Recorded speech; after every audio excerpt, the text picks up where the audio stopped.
So the biggest brands that we know are the biggest marketers in the world. Oh, some people are really, yes, they're in your face constantly. They're telling you about what they're doing constantly. You think about them. They pop up on your TV, on your phone, probably your dreams. I'm kidding. But to be honest with you, when you think about the aspirational brands, I want an iPhone, I want this brand, I want this tennis, you literally go into bed thinking about how you're going to give your money to this brand, because somehow their tennis shoe or their face cap is giving you this feel that I gotta have it. It's science, and you too can apply that science to your business. That knowledge is available, but again, don't assume that what you're doing is always going to work. Okay, I'm going down the comments as well. Sam Walton, John, you said Sam Walton created a company based on meeting his customers' need that yield generational wealth. Yes. And I have a lot to share about that. Because I experienced it, I walked it, I heard the story, I experienced it, and even 50 years after, even the culture of service that the company keeps displaying right now, even right, let's think about even in the middle of COVID-19, who is winning right now? Walmart. Because one thing they have in their DNA is service. They know they do not exist without the customer. So if the customer is going through a global crisis like COVID-19, the empathy side, we need to go back to being human as leaders and business owners as well. We need to be able to feel people's pain and say, hey, we're going to do everything we can to meet your needs, your supply chain. Is it tissue paper that you want? We're going to work harder. Is it milk? We're going to go back to our vendors. And that's the spirit. That's where so one of the things that people ask me, they say, Toyin, we're seeing the work that you're doing, the scale at which you're doing it, the impact you're having globally. How did you arrive there? To be honest with you, I'm extremely privileged to have had access to the best leaders in the world.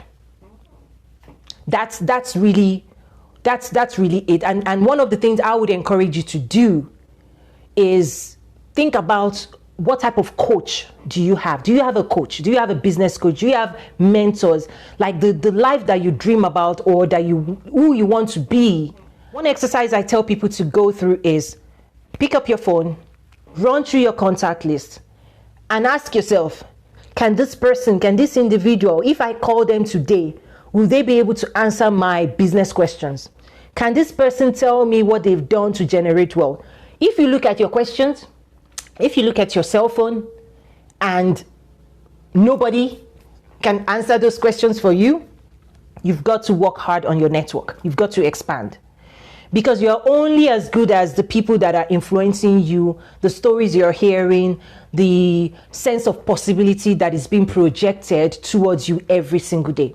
And for me, I was immersed in a culture, I was exposed into a culture that was global, whose reach was global, who was about serving people, meeting the needs of people, and generating a bunch of wealth for their owners. Walmart is a $500 billion business. The Fortune 1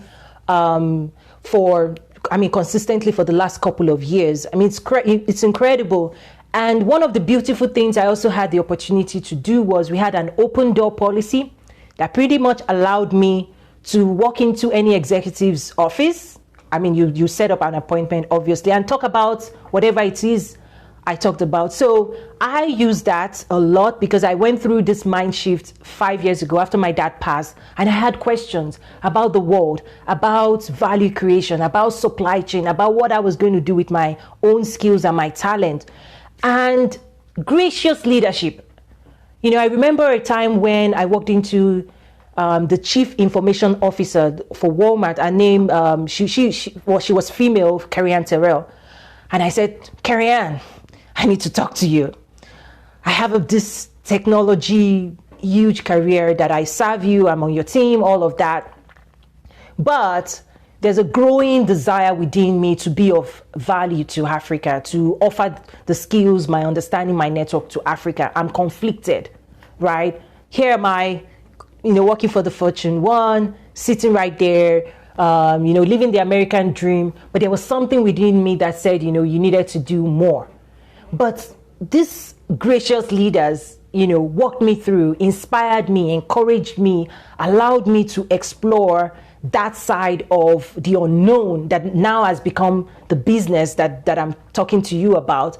Is that even that day I walked out of our office with a critical introduction that she made for me with Walmart International president at that time. So the reason I'm sharing this is you're only going to perform at the level of understanding that you have, right? And in order to expand that level of understanding, you've got to expose yourself to knowledge, to people, to resources, to networks that represent who you want to be. That right there is really what this conversation is about. Is that creating wealth, there's a science to it, there are techniques to it, and it's going to be your duty to go find and pursue acquiring that knowledge, that expertise, whether in real estate. Go talk to people that have that expertise. People who are making money in real estate, right? What do they know that you do not know? Whether it's in retail, in supply chain, in whatever field it is, you've got to become more open to coaching, to consulting. The biggest brands invest so much in coaching and consulting because it works. It improves your productivity, it improves your performance, the knowledge that you have all of a sudden opens you up. And interestingly, going back to the exposure and me being mentored by the best leaders in the world, one of my previous mentor was actually in charge of, training executives at Walmart. And he would explain to me things like equation of trust. I was like, okay, what's equation of trust? And he also tells me the way he lives his life. One of the things he does, and I now do, is that every single relationship, he approaches it with trust.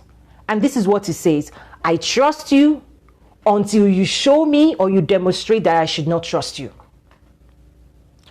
That's a beautiful, just think about that. Is that how you live? Most of us don't live that way. But for me, I've also adopted that to say, that allows me to be open to engage with people. Now, if you now demonstrate that you shouldn't be trusted, whoops, that's it. But I put that on you. And that opens our hearts to possibilities, to network, to people, to embrace other people, to, things that could happen for us through other people, versus staying in a small place and saying, everybody out there is not to be, that's not how to live. Okay, John said marketing is huge. Does not good to have a great product or service if no one, boom. John, right, it does no good. If your product is the best in the world, or your service is the best in the world, the best services and the best products people don't even know about. The one that we're spending our money on are the ones that are in our face, that has been able to enter into our consciousness. That's the truth, right? The best talents in Africa, in remote places in the world, intelligence, brilliance, who sees them, right? And that's part of one of the things why we do our own work as well, is we've created a platform that we want the world to see Africa for what it is, right? We want the world to see and put the right value on the continent and invest and generate value from the continent as well, because the portrayal, the branding that people have passed on and say Africa has become synonymous to something else that it's not. So you're right. The best talents may not be here. They might be in places we've never heard about. So marketing is about making sure that your product and service reach the right people and the right people know about what you can do for them. And then branding, selling is about making sure you close that deal. Great. Awesome. So I'm going to be wrapping up. There's a lot that we can talk about around wealth creation, and maybe I'll even consider doing like a second part to this. Comment if you would like to hear more, because there's a lot of stories I would like to talk about in terms of places, stories around how countries have developed their economy, Chile, Vietnam, Cambodia, like India, the things they are doing to build their economy. Maybe that's what I will talk about next, is not just individual wealth, but actually economic growth. Because one thing that is great about America is, America is about the individual. It's about the individual. It's about the businesses, but the power and the influence America has on the world stage is that as many people as possible has been able to create and generate wealth for themselves, right? If only one person, like in Africa, if only one Dangote, right, is the only person that has attained a certain level of wealth in Africa, then Africa hasn't done what it can do. If it's only Alakija, the female wealthy billionaire in Africa, if she's the only one that you're seeing, then that means something is wrong. But if a common man, if somebody on the streets can acquire the knowledge, skills, expertise needed, and can live in a community or in a space that encourages them to create value and to be able to provide value to people and to be able to scale that up and create wealth, that's a place we want to be. And that's why America, it's a destination for the dreamers all around the world. People like myself and others, we all dream of a place like that. And the idea of America was actually that, right? You can come to America, you can figure it out, you can partner with people, you can network your way to wealth. Not everywhere in the world has such going for it. And I recognize that. So, what I would say in conclusion is that quit whining. The reason I'm saying quit whining is because a lot of people reach out to us, to be honest with you. A lot of people reach out, through DM, through email. So many people reach out. But to be honest, they reach out for the wrong reasons. They reach out with sentimental reasons. They reach out to take advantage of what we have to do. But to be honest with you, the work that we do, we let people know this is not about charity, right? People believe in help me. No. Business is about transaction. What are you bringing to the table so we can give you what you want? That's the key. So quit whining. Can I say that? Can I say that? And get to work. Be open. What we have done is to create platforms. We provide resources. We provide products. So people that are serious-minded, that want to really go out there and start the real work, we are here to help you on your journey.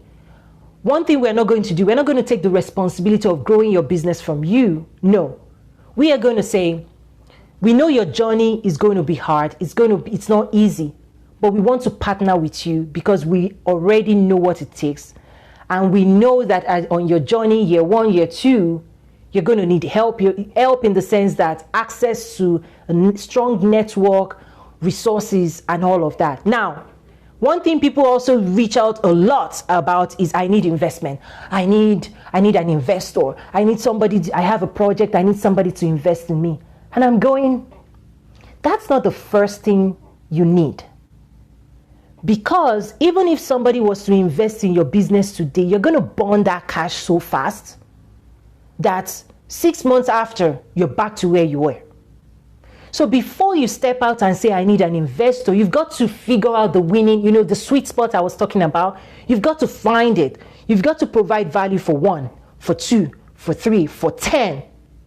When you feel you have that fine-tuned, then you can package it and then pitch it and project that if I continue what I'm doing right now and I'm able to apply velocity of scale to this work, this is the projected ROI over the next 5, 10, 20 years. That's what an investor is looking for. An investor is not looking for sentiment. So a lot of people say, oh, I have this project, I'm looking for somebody to invest in it. Okay. Have you written, do you have a business plan? I mean, for me, business plan, I sit on the fence with it. Yes, you need it. Yes, you may not, right? Sometimes you're working 6 months creating a business plan when 6 months you could have been figuring out the winning sauce. So it just depends. I'm not someone that would tell you if you don't have a business plan, you can't create a business. I'm not from that school of thought. I'm more for what have you done and what have people paid you for doing it, and then let's talk about how we can help you scale it. So I'm going to wrap that up there. And any other comments, final comments? Deborah said, it starts with the mindset. Yes. How we think determines how we are. You know, I can say a lot about it because I do also talk about some inspirational things in my ministry called the 360 Woman. Let me put a plug now, www.the360woman.org. I actually provide inspiration for women and other people that want to live life with clarity, purpose, and direction, because that's what we need. And if you can figure that out, like just imagine if you're driving in a car, can you see where you're going? Do you have clarity? Do you know what you're trying to do, whether for your business or for your career or for your life? Do you know where you're going, right? Yes, if you know where you're going. The second thing is, do you know why you're going where you're going, right? You want to build a business. Do you have purpose behind it? Yes, your purpose could be, I want to create wealth. Great, okay. And then make sure you're on the back end, you also have wealth management, because you can create it and lose it overnight, right? We don't want that as well. So why? Purpose. Why are you driving in the direction you're going, right? And then let's say you already have clarity, you know where you want to go, you have purpose, you know why you want to get there, but there's a third component of direction. How do you get there? I want to go to California. I know why I want to go to California, but hey, what's the map? And the map is what I'm telling you, that you may want to build a business, you may want to create wealth, but you need a map. And that map there's science behind it, there are techniques behind it. People have done it. So why reinvent the wheel? With an hour, 2 hours, 3 hours with somebody that's already done that in consulting hours or coaching, you will be harmed with knowledge that might take you 5, 10, 15, 20 years to acquire. That's the value of consulting. But I know, again, mindsets, yes, I can't talk enough about it, but thank you for that. Detach emotion, yes. So I'm really having a great time, but every great time has to come to an end. For this episode, we're wrapping up. So again, we have a giveaway for the next 24 hours. If you've been impacted one way or the other by the work that we've done at Nazaru or my own personal things I've shared, please drop a comment, and I'm going to go over the comments, and the one that I subjectively decide captured the essence of why we went on this journey itself would be a winner of a free access to my business development workshop, where I'm going to show you the techniques of how to create value in the marketplace. Thank you so much, everyone. I'll leave the video out there because I've seen that more people watch it after that. And have a blast this weekend, and see you again next week. Thank you. It's been an honor. Thank you so much. Bye.